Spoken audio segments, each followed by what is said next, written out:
The Vikings have fascinated people for centuries, and they are often portrayed as nasty, brutish, and thoroughly unpleasant individuals. Over a period of 300 years, during the 8th to the 11th century, the Vikings travelled by sea from their native Scandinavia to raid European settlements. In unprovoked aggression, they raided monasteries, burned houses, and stole everything they could, leaving with them a fearsome reputation for raping women and murdering anyone who got in their way.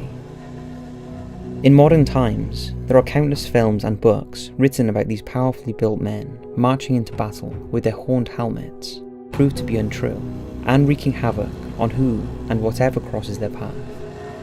But could these bloodthirsty warriors really be as bad as they are made out to be?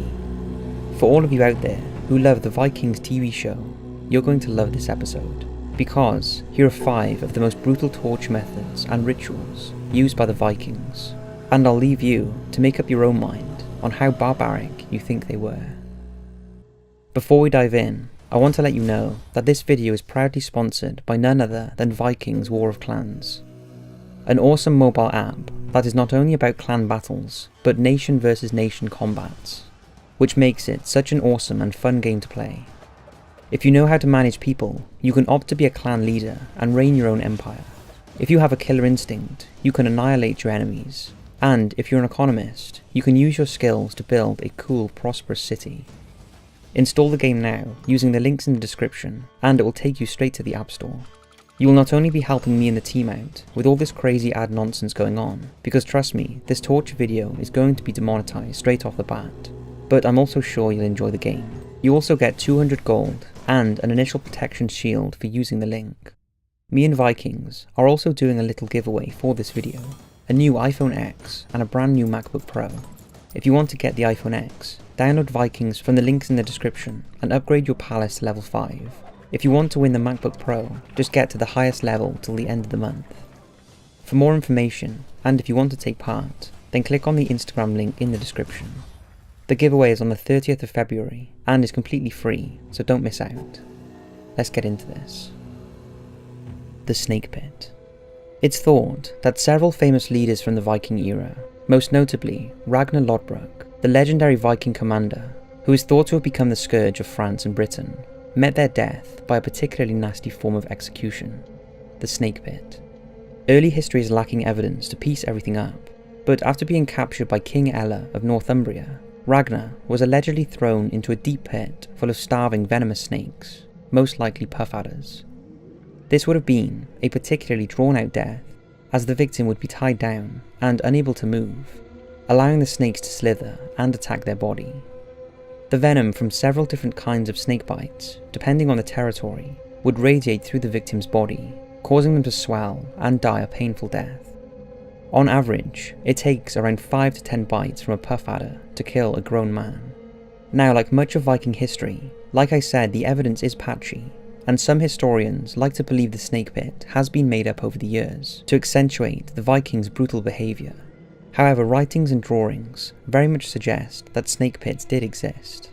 Now, whether or not they were as effective as they sound, and the victim died as a result of starvation and exposure, whilst trapped in a pit with snakes, and not from the snake bites itself, is impossible to know. But either way, it's not a good way to leave this world and enter the land of the dead. The senseless torture of King Edmund. Ivor the Boneless, a name given to him due to a somewhat unknown back then medical condition, was a very real and particularly pitiless Viking warlord.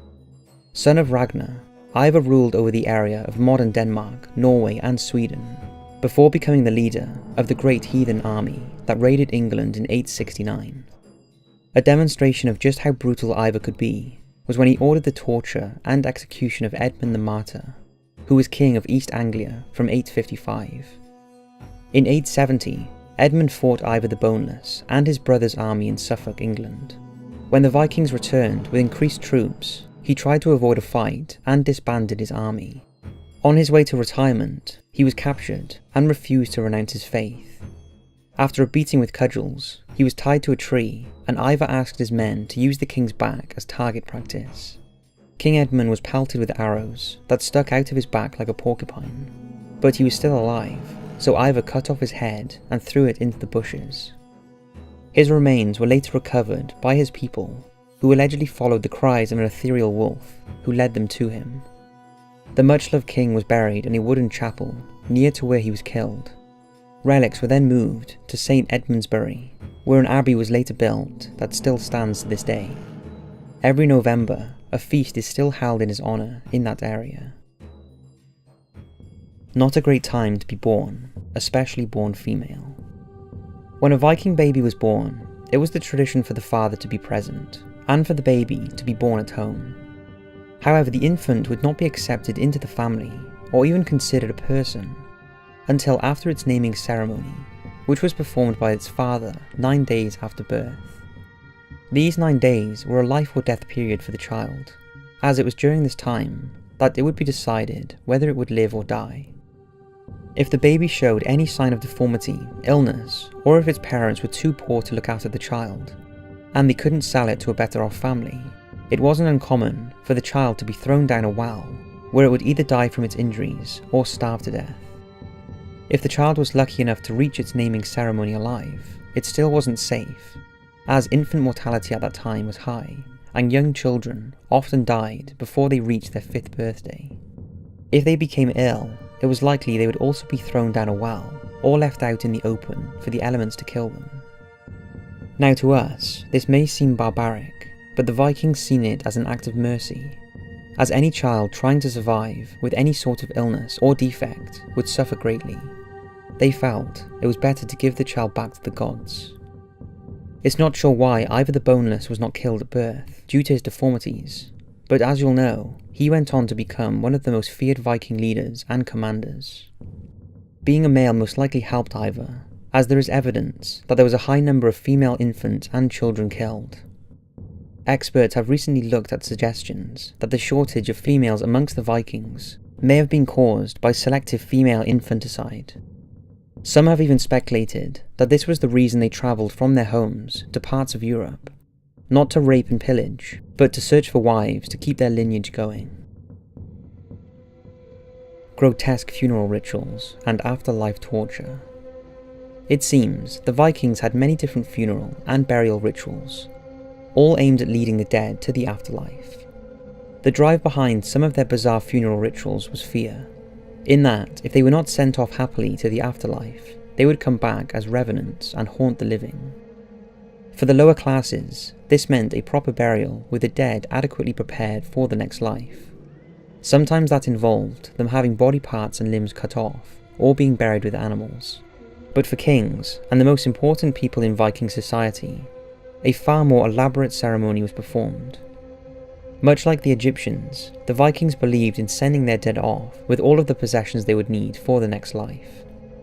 Typically their body would be put on a ship and set on fire, a tradition many of us would have heard about before.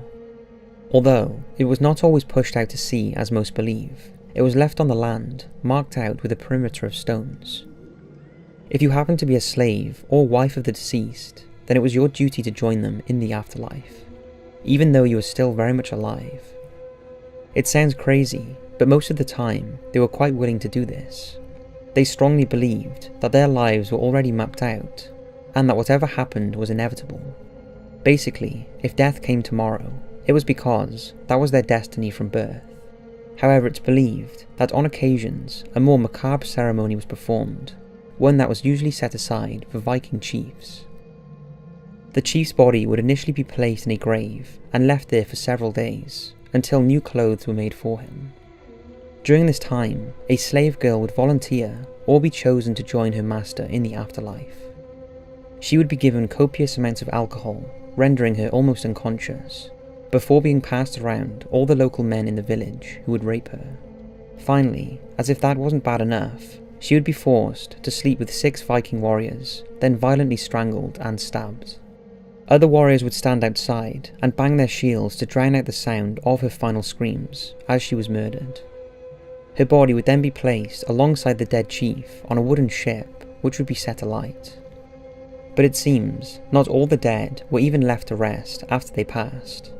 During times of trouble, such as crop failure, sickness, and defeats in war, it was always blamed on the dead, and at these times, Vikings would dig up the recently deceased, looking for signs of undead activity. This included, if history is to be believed, Ivar the Boneless, who requested to be buried underneath a battleground as to cause havoc. His body was dug up and removed by the opposing side, as it was blamed for their loss of battle. If there were signs of disturbed earth or blood around the mouth of the corpse, then action would be taken. This could be simply adding weapons to the coffin or sprinkling oils. However, in more extreme cases, a wooden stake would be driven through the body to keep it pinned to the ground, or their head would be cut off. The Blood Eagle. A list of this nature would not be complete without mentioning one of the most infamous and brutal tortures utilised by the Vikings, the Blood Eagle.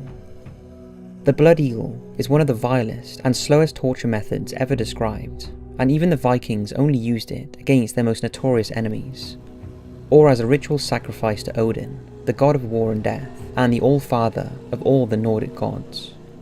The victim would be secured in place, with their bare back exposed to the executioner. Then, using a sharp knife, an eagle was carved into the skin. Their back was then ripped open, and the ribs were separated from the backbone, using an axe or sword. The lungs would then be pulled through the opening and splayed over the detached ribs, giving the impression of wings. In a slightly crueler twist, it could also be done by cutting open the chest and pulling out the lungs that way, making the victim appear winged from the front. If the victim was still alive at this point, the giant open flesh wound was then rubbed with salt to inflict additional pain, before the victim succumbed to his injuries indefinitely. Although a continuing debate on whether the ritual was a real practice or a mistranslation, there are two Norse literatures that mention the Blood Eagle. One reads as follows, and was performed as a ritual sacrifice to Odin. Einar made them carve an eagle on his back with a sword, and cut the ribs all from the backbone, and draw the lungs there out, and gave him to Odin for the victory he had won. A truly horrific way to die. So that's 5 brutal torture methods and rituals practiced by the Vikings. I hope you've enjoyed learning more about the Vikings way, and a massive thank you to the Vikings Wargame for sponsoring this video. Thanks again, and I'll see you in the next video.